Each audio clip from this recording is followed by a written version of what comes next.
Hey Grappling fans, Silver Fox here for a review of perhaps the most controversial match here on day 4 in the Black Belt Finals between Galvao and Jackson Sousa.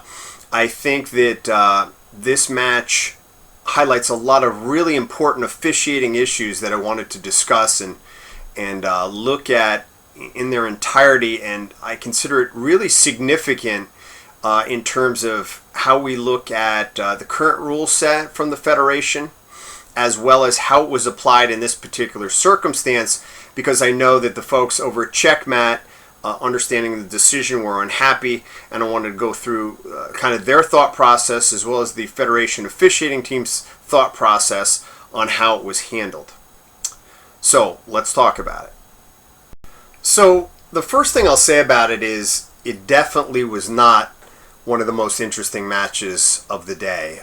In fact, you could argue it was one of the least interesting matches with a lot of nothing actually occurring in a championship match.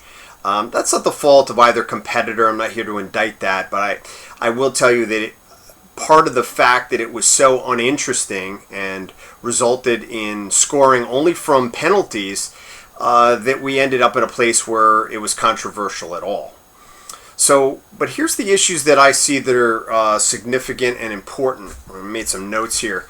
So, I think first, the thing we have to discuss is the politics associated with that particular match. We could talk about the 3-referee system and how it functioned in this particular match. We'll talk about penalties and the significance they had and the role that they played. And lastly, we'll talk about the head table and how they were figured into the overall scoring and ultimately helped shape the outcome, although it ended up in a referee's decision. So let's tackle those one at a time. So firstly, when I talk about the politics, let me give you some insight into the mind of not only the officials at that particular event, but also the Federation as a whole. Nobody wants to disqualify a competitor in the finals of a black belt division. Nobody. Let alone both competitors, because both competitors ultimately ended up with 3 penalties against them, one away from both being disqualified. So just imagine the significance, if you would, between both competitors being disqualified in the finals. That in itself is a scary proposition, and we'll take a look at the match itself and try to determine whether the fact that they were trying to avoid that at all costs had to play into how the penalties were actually issued.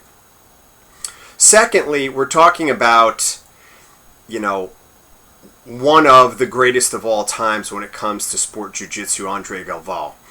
Now, my personal opinion is Galvao would have to literally kill someone, literally pull a gun and kill someone during his match to be disqualified.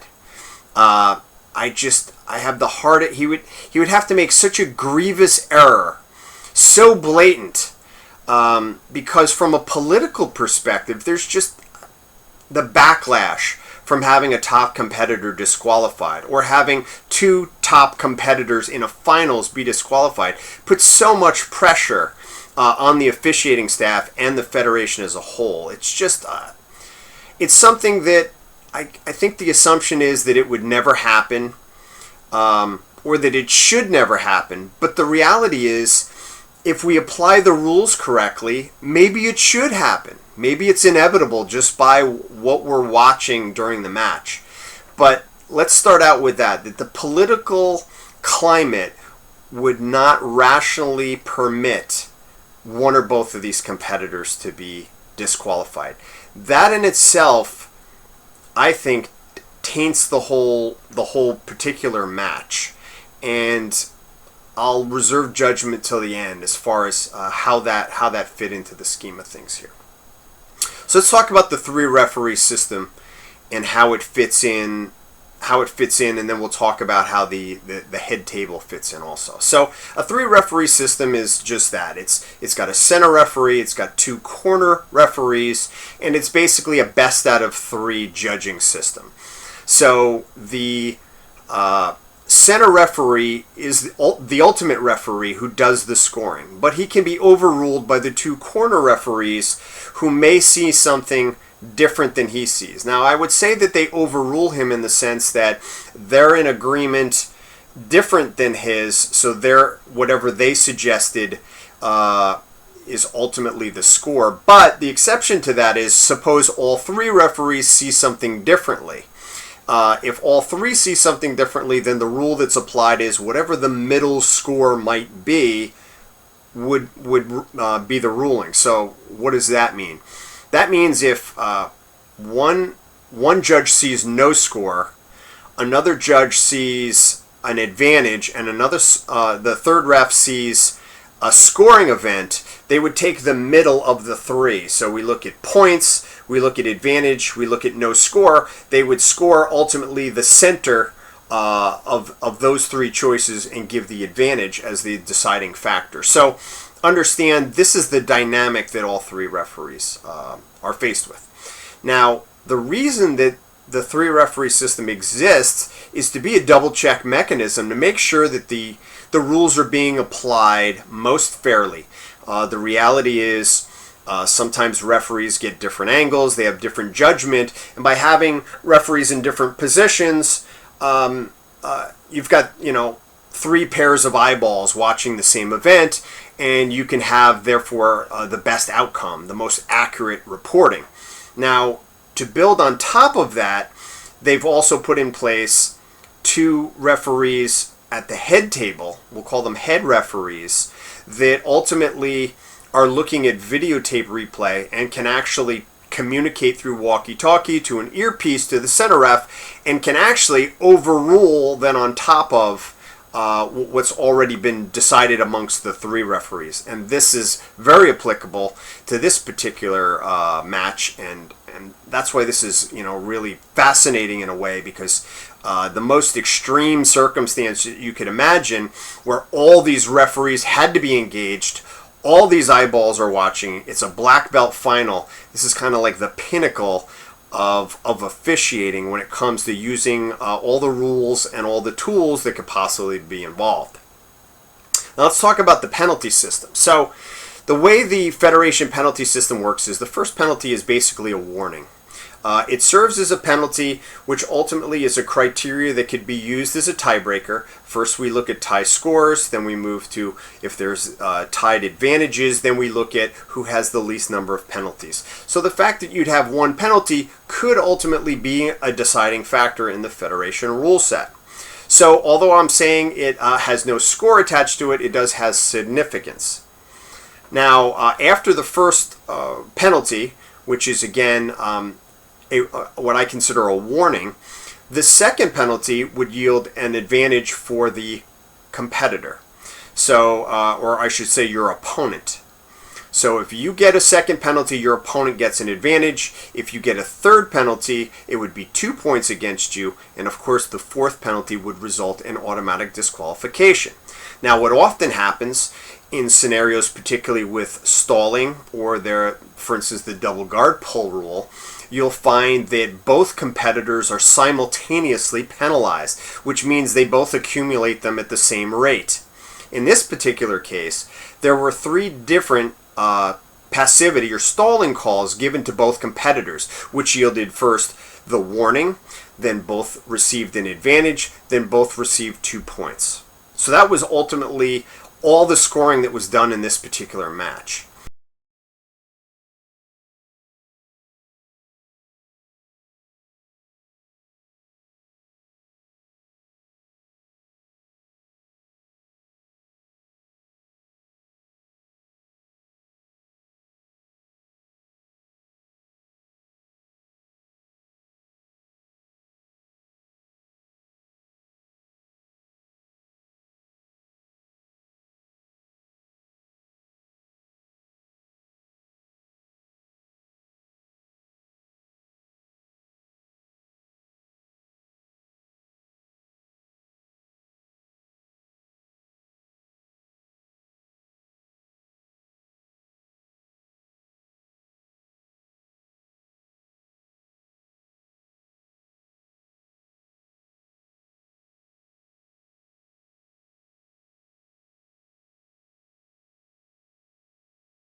Now again, I hearken back to the original premise of politics and the fact that they were one penalty away from both being, or one being, disqualified from the event.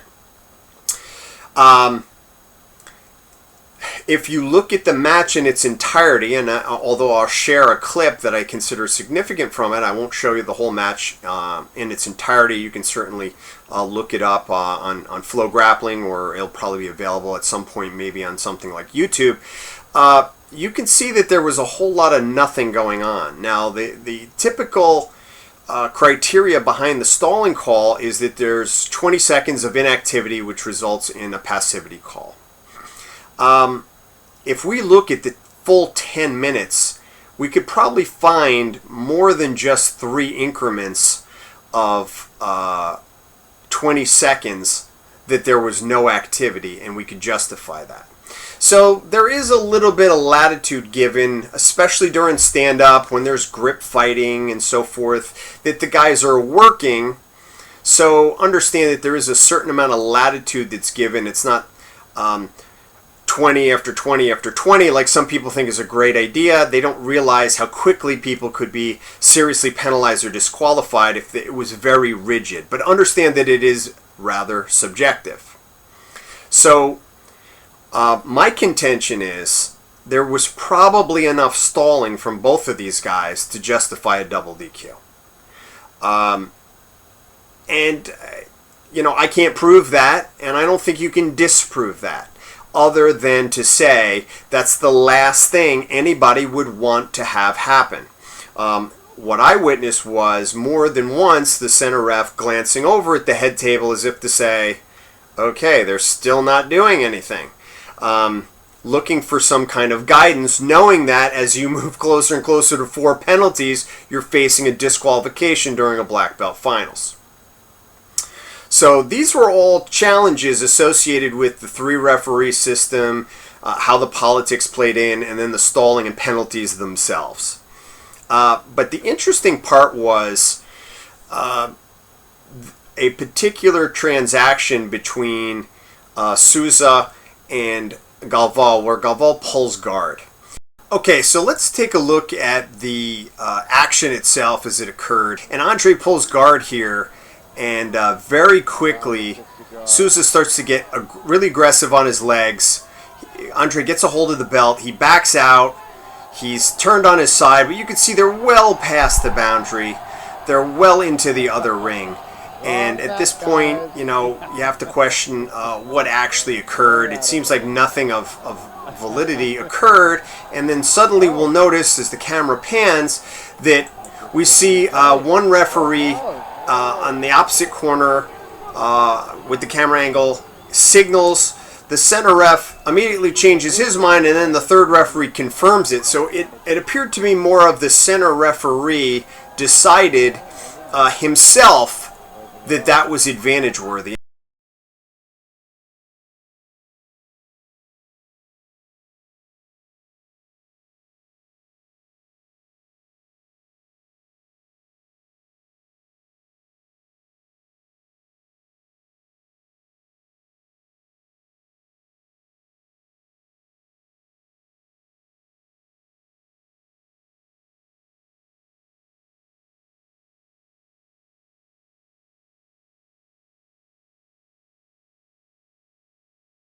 And I'm assuming the advantage was for a near guard pass. And the thought process being that because it was completed out of bounds, there was no time to secure the actual position, so it could not be an actual guard pass. It could only be a guard pass attempt, and that was the nature of it. But if we look at the actual occurrence, there's no near secured guard pass in the yellow border whatsoever. So I don't consider it a valid advantage. I think it's the first sign of any activity between the two guys. We hear the crowd is yelling in the distance, and I think a lot of this just had an impact in the heat of the moment. Again, we see the one corner ref stand up, then we see the ref signal his change, I think a change in mind, and then we see the third ref confirm it. I just feel that this was a collective, I want to call it like a jury nullification. So in other words, it didn't necessarily meet the criteria of any written rules, but we kind of felt good, like it was worthy of something because nothing has happened. Okay? Now, what happens after this is interesting because as the action continues, we don't get to see it so much on the camera, but because of that, I can't tell you whether the corner refs waved it off. I'm going to assume the head table communicated with the earpiece to the center ref, and they wave off the advantage, which I believe is the correct call. And ultimately, this is the source of controversy that occurs later in the match. So here's where we get to the conclusion, the exciting conclusion, and the ultimate outcome of the match. So the referee, of course, the score is tied, the advantages are equal, the penalties are equal. So it comes down to referee's decision, and in a 3-referee system, all 3 referees get a vote, best 2 out of 3 to make the decision, and ultimately 2 of the 3 judges decide for Andre Galvao, and he is awarded the gold medal. So under normal circumstances, referee's decision, somebody's going to be unhappy. You know, the loser is usually unhappy, his team is unhappy, of course they're rooting for their particular competitor. So it's not uncommon that half the people think it was a good decision, the other half of the people think it's not. So the fact that it was a referee's decision in itself has some controversy just built into it because not everybody agrees with what their opinions might be, but that's not the reason. So ultimately what happens is there's a signal from the checkmat team, and we see them calling over the ref, one of the head refs, to say, you know, hey, how could this decision be made under those circumstances? So here's where I think the philosophical application of the rules occurred, and how it went down, both how it was presented as controversial and how it was correctly decided. So the reality is, in my assumption, is that the head referees, the 2 head refs with the video, overruled and sent a signal to the center ref. The reason I think that's true is it would be very odd for the 2 corner referees to not only award the advantage and then wave it off. That would be unusual. So I'm assuming that it was signaled in to the center ref, and you know, he heard through his earpiece, and he waved off that advantage. Now, here's my thought process behind what Checkmat must have been thinking. Now, you know, I don't know what the actual presentation was, but here's what makes sense to me that they would have said. In their mind, they're thinking 3 referees, the 2 corner ref and the center ref, just all agreed that that should be an advantage. If, regardless of whether it was waved off, if that is the only possible other score, aside from the penalty scores, if the only possible score that anyone believed was an advantage for Sousa for a near guard pass, then how could the decision go to Andre Galvao? Now, I think philosophically that is a really good argument. Nothing really occurred.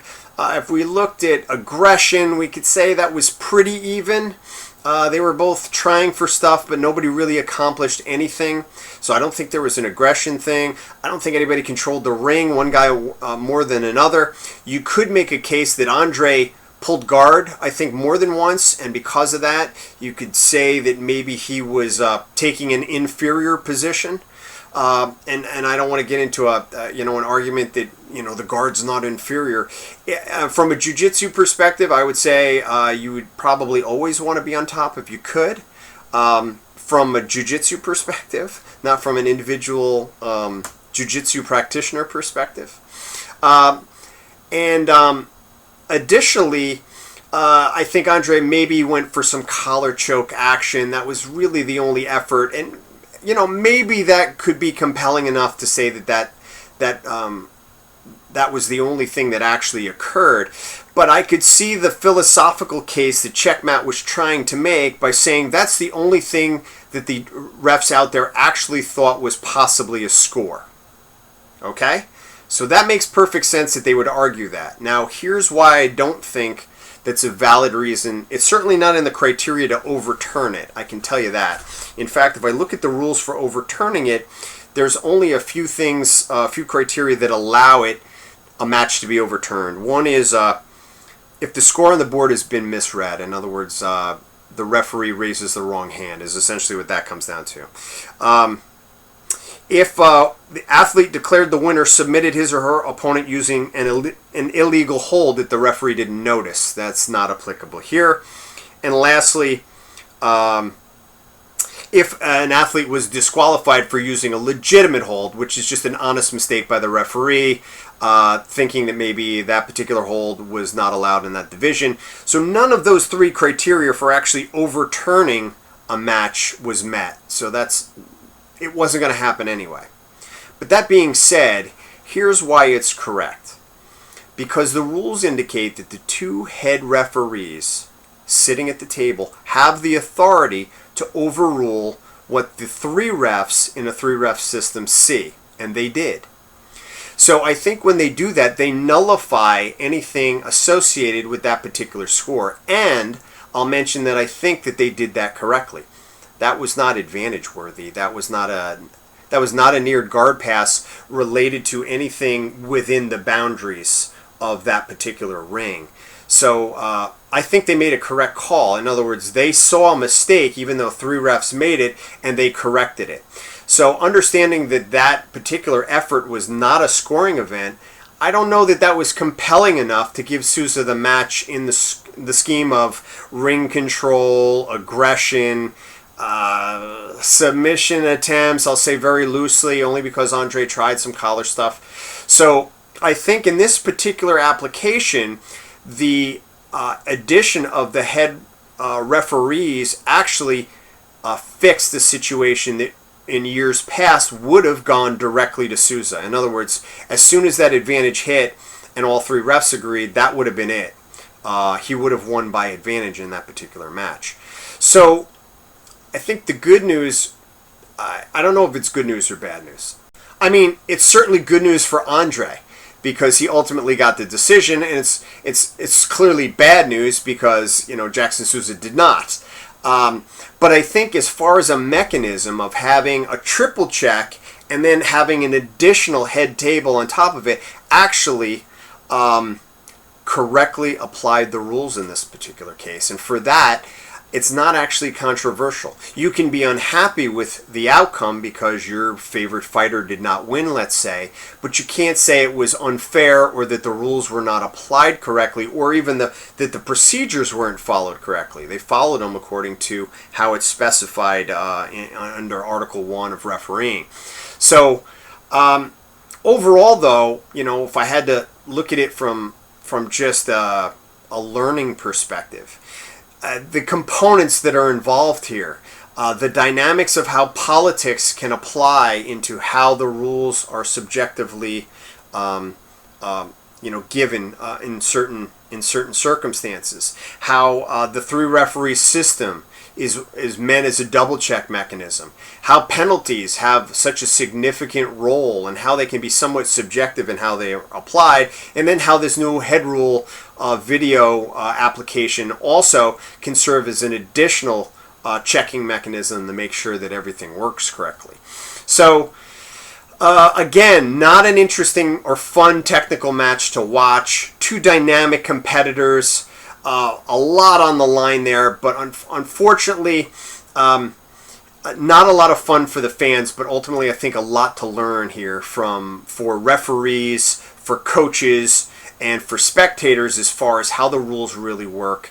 And when you see, I would consider this a worst case scenario in something that, like I said, nobody would want to see happen under, if you could picture any circumstances in a black belt final. So these are my thoughts about this. I'd love to hear comments and dialogue. I'm sure social media is going to be a buzz with variations maybe on what I say, or things that are just subjective to rip-off or bias or what have you. Regardless, everybody should take this as a learning experience, and I hope my information has shed some light and offered a new perspective. This is Silver Fox for the GrapplingReferee.com. Thanks, and stay tuned.